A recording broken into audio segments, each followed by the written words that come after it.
Hello friends, welcome back. Today we're going to use the .env file. Basic Node and Express, we're going to use .env file. The .env file is a hidden file that is used to pass environment variables to your application. The file is secret. No one but you can access it, and it can be used to store data that you want to keep private or hidden. For example, you can store API keys from external services on your database URI.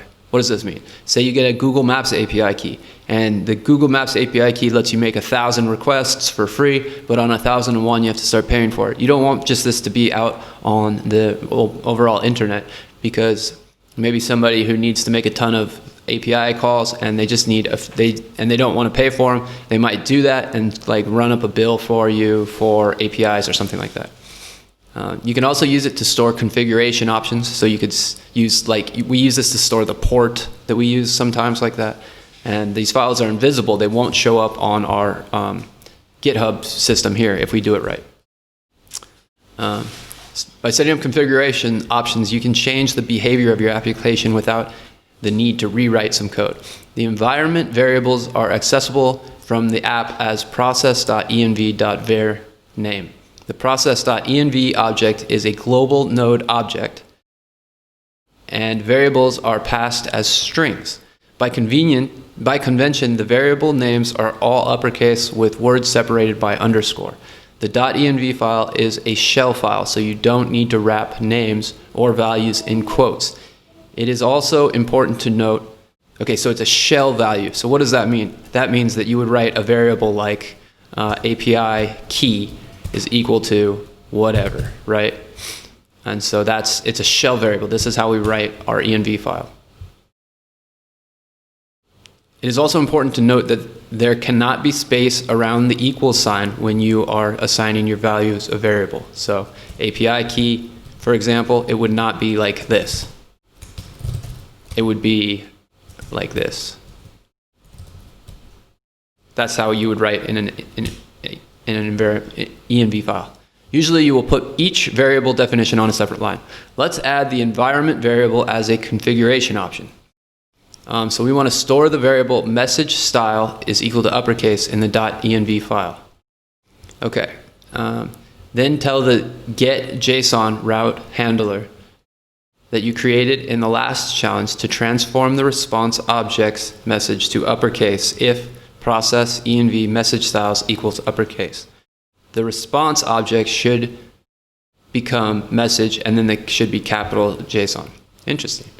Okay, so the first thing we want to think about when we're using environmental variables, we'll have an environmental variable for when we're working on our local machine, and we'll also have an environmental variable that's different when we're working on our public server, which we're using Heroku in this instance. So if you go to Heroku and you go to settings, and you can see there's this config vars. This, if you open here, it shows that we don't have any here yet. But on your local machine, you can set it easily. So I guess the first thing we can do is that we'll write it into our application. We'll try to use it in our application. And then once we get the error that says it doesn't exist, we'll make it exist. So we want to use serve JSON on a specifically, and then we want to tell get JSON route handler that you created in the last challenge to transform the response object's message to uppercase if process.env.message styles equals uppercase. The response should be message hello JSON with capital.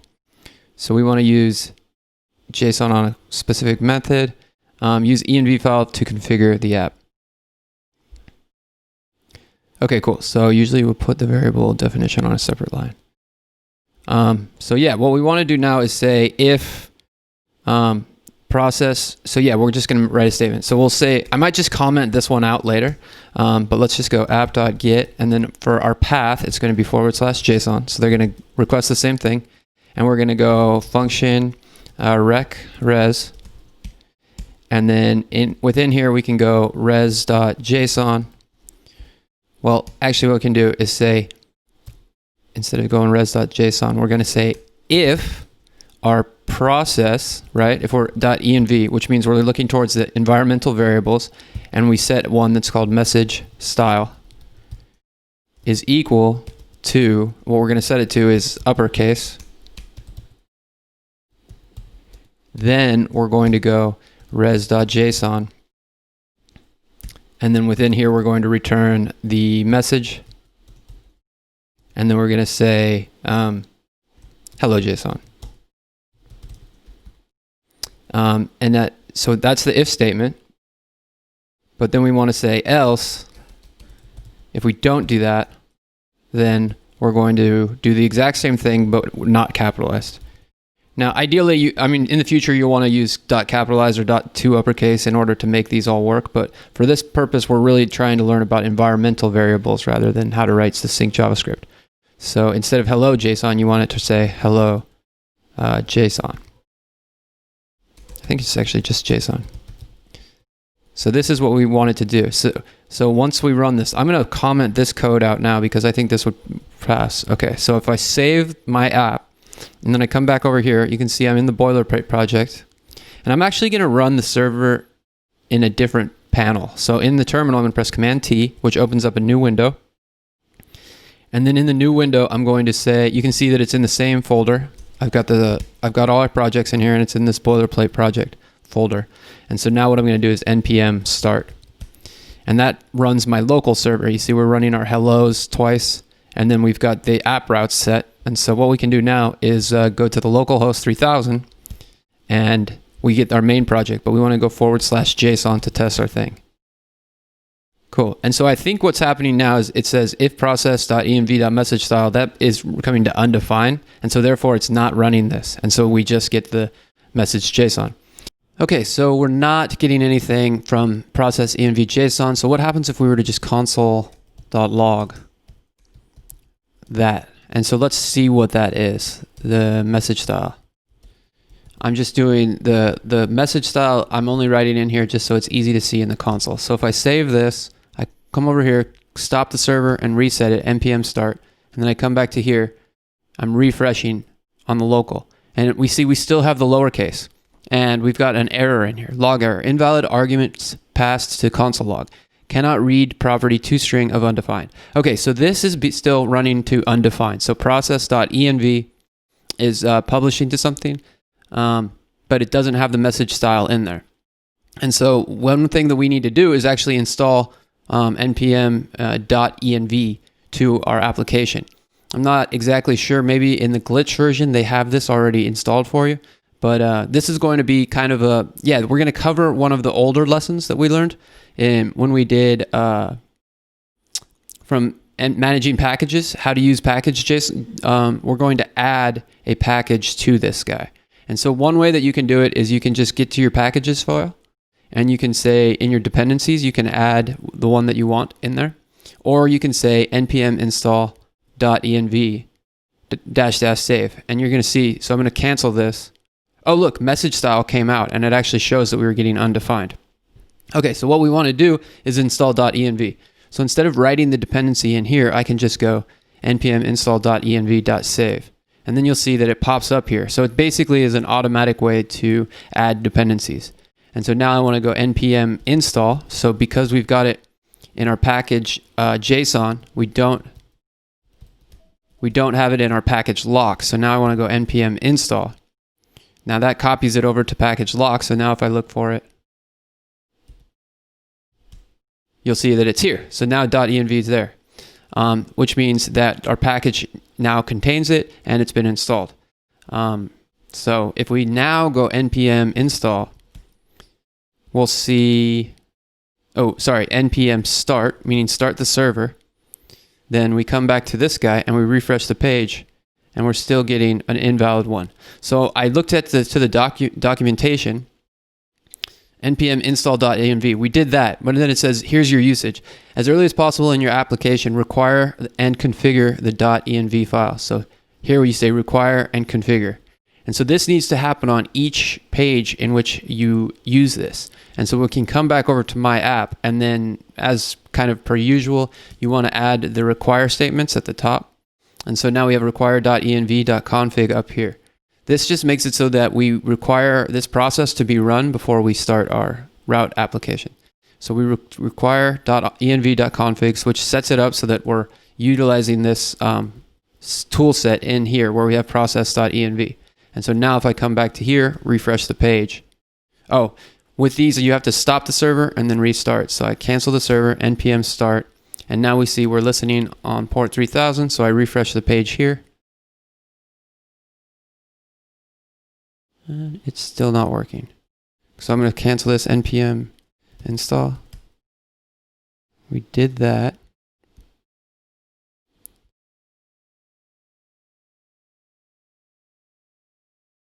So I'm npm start. Then if I go to the main page, oh, here's what's going on. We're still getting undefined here because it's actually undefined. So the next step that we have to do is actually add an environmental variable.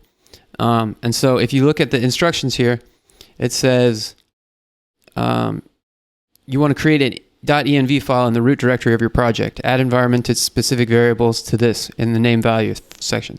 Okay, so one thing we can do is we could right click here and say A, which is start a new file, and say .env, or we could do it from the terminal. So in the .env file, I'm going to add the messages the way that FreeCodeCamp is suggesting. This isn't a great example of a normal environmental variable, but this is great for describing the process. So we have message style is equal to uppercase. So now if I save this, we should be able to get it. And I think that you can actually go node, and then you can say, if I go to my app, if I require .env in config, I can say process.env.message style. So node is a way that you can check for your, inside of node you can check for that. And so to get into node, I just typed node, and then I was in the REPL, I required the config, and then it said it had a parsed message in there, and then I can do process variable message style, and that gave me uppercase. So now I'm fairly confident that this is going to work. So I press Control C twice to exit the REPL, and then I'll say npm start.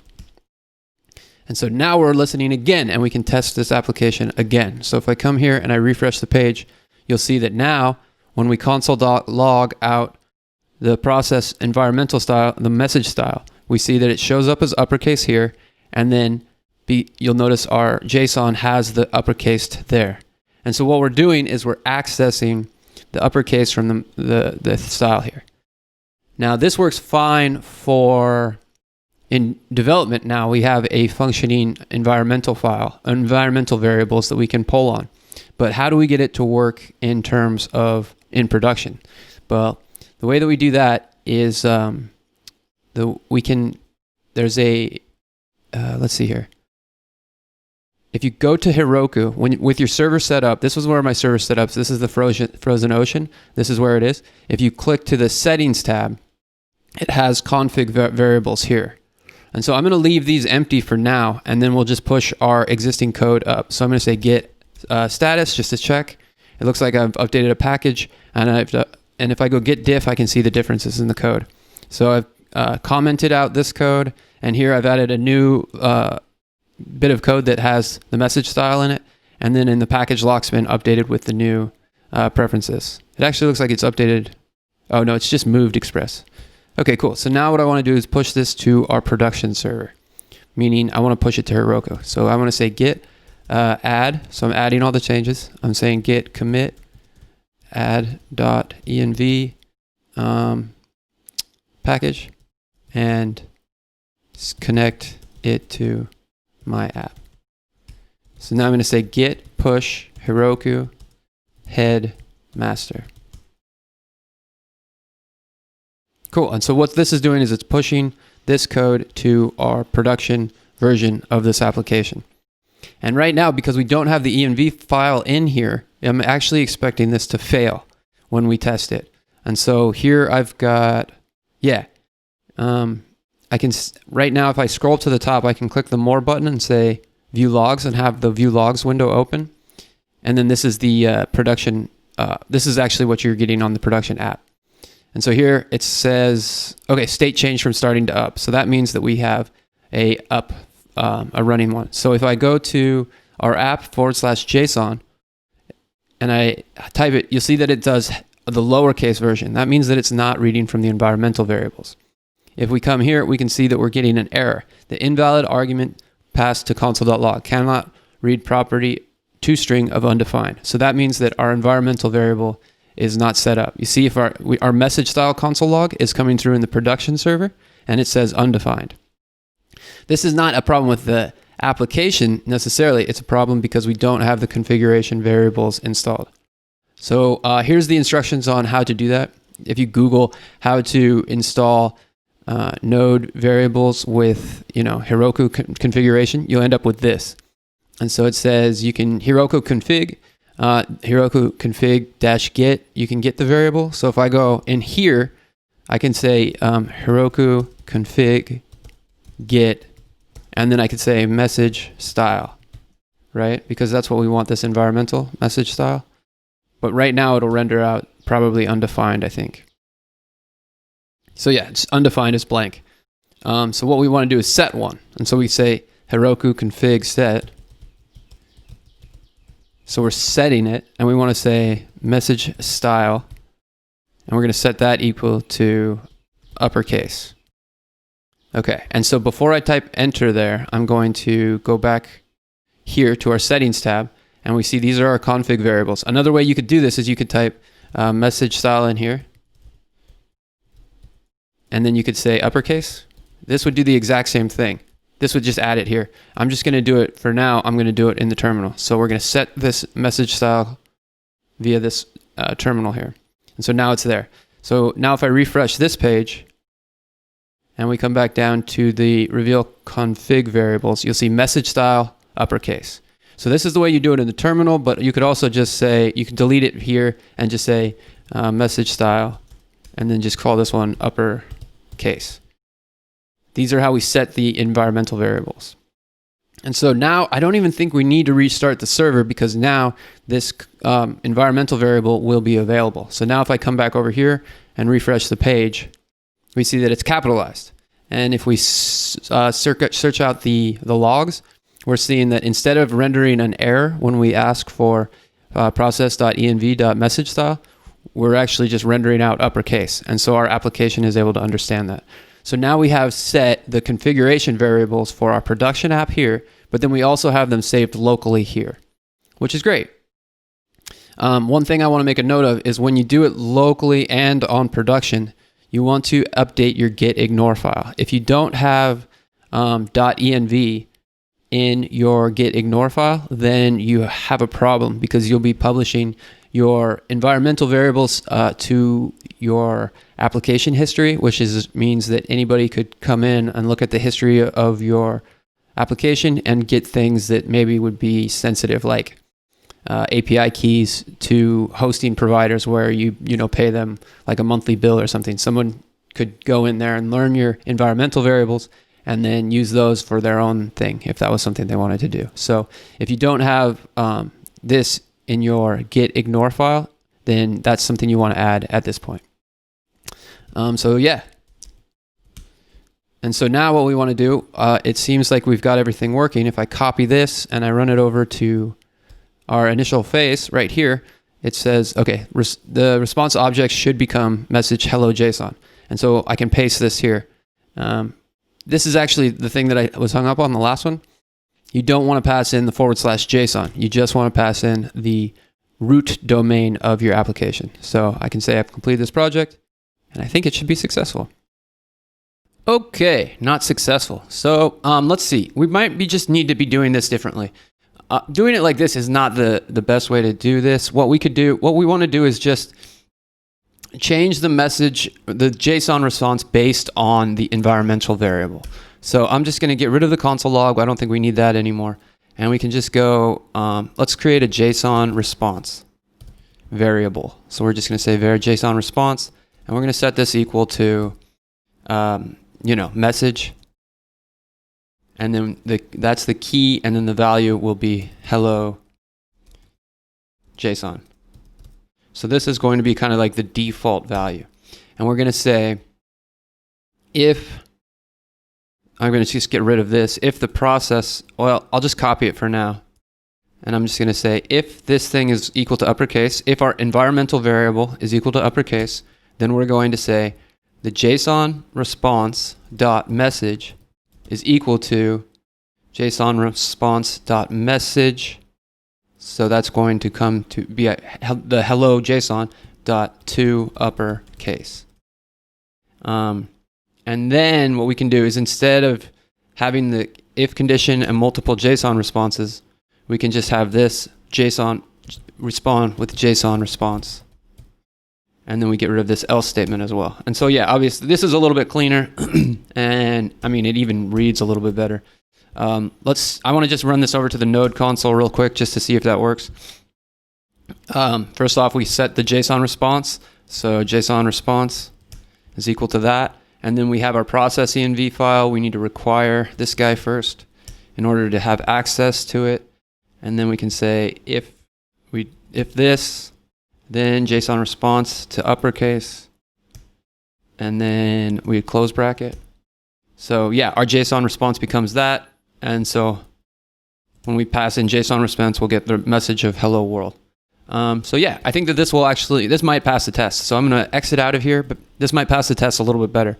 And so now we're going to go get status. We can see it's there, git add, git commit -m, adjust JSON API response logic.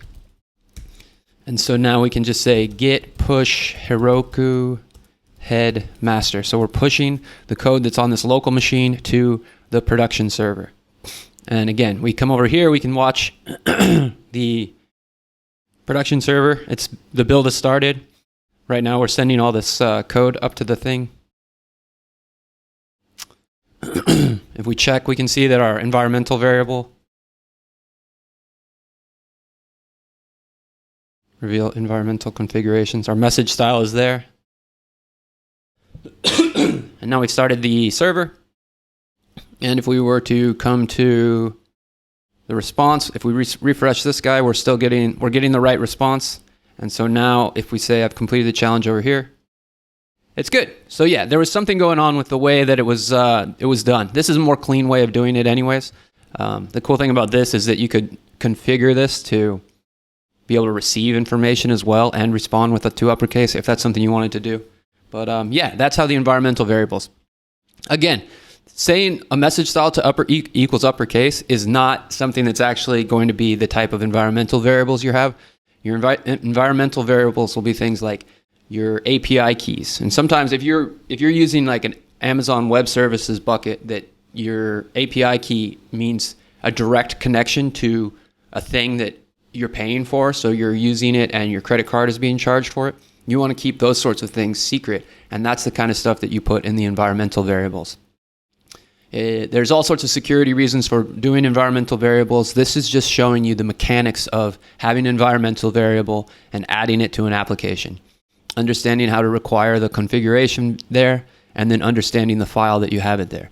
One important thing to understand that I think that the free code camp might not cover in depth is that when you've got your environmental variable here on this computer, that does not mean that your production server has it. You actually have to log into your production folder and install environmental configurations via here. And that's how you do it with Heroku, and there's different production app services rather than Heroku, but the Heroku is what we're doing here. So yeah, hope you guys enjoyed this one. We'll see you in the next lesson.